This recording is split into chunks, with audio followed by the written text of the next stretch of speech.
রবীন্দ্রনাথ ঠাকুরের ছেলেবেলা। রবীন্দ্রনাথ ঠাকুরের নাম আমরা সবাই জানি। তিনি অনেক বড় কবি ছিলেন, কিন্তু স্কুলে পড়তে তার একটু ভালো লাগতো না। রাতে পড়তে বসলেই ঘুম পেত। তখন তার শিক্ষক তাকে বকা দিতেন। রবীন্দ্রনাথের ছোটবেলা খুব মজার ছিল। তিনি কুস্তি শিখতেন। তার ওস্তাদের নাম ছিল কানা পালোয়ান। তিনি তার সাথে রোজ সকালে কুস্তি লড়াই করতেন। তারপর সারা গায়ে ধুলো কাদা মেখে বাড়ি ফিরতেন। এটা দেখে তার মা খুব ভয় পেতেন।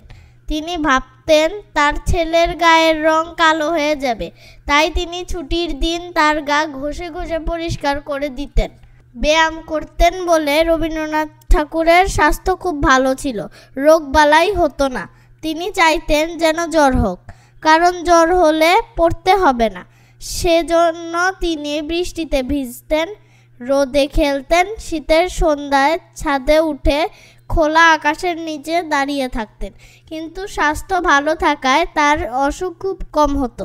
সন্ধ্যাবেলায় তার মা বাড়ির মেয়েদের সাথে বসে গল্প করতেন। মা রবীন্দ্রনাথকে ডাকতেন। রবীন্দ্রনাথ তাদের পুঁথি পড়ে শোনাতেন, রামায়ণের কাহিনী শোনাতেন, বিজ্ঞানের গল্প শোনাতেন। সবাই খুব খুশি হতো, ভাবতো এতটুকু ছেলে কত কিছু জানে। বিজ্ঞান পড়তে রবীন্দ্রনাথের খুব ভালো লাগতো। তার বিজ্ঞান শিক্ষকের নাম ছিল সতীনাথ দত্ত। তিনি যেদিন পড়াতে আসতেন না, সেদিন তার খুব খারাপ লাগতো।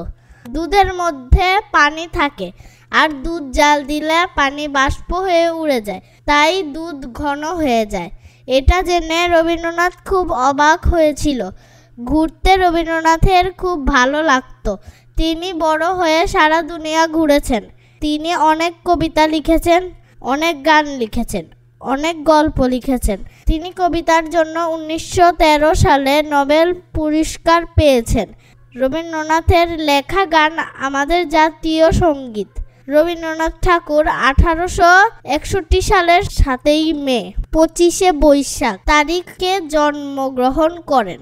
1941 সালের 7 আগস্ট 22 শ্রাবণ তারিখ তিনি মৃত্যুবরণ করেন।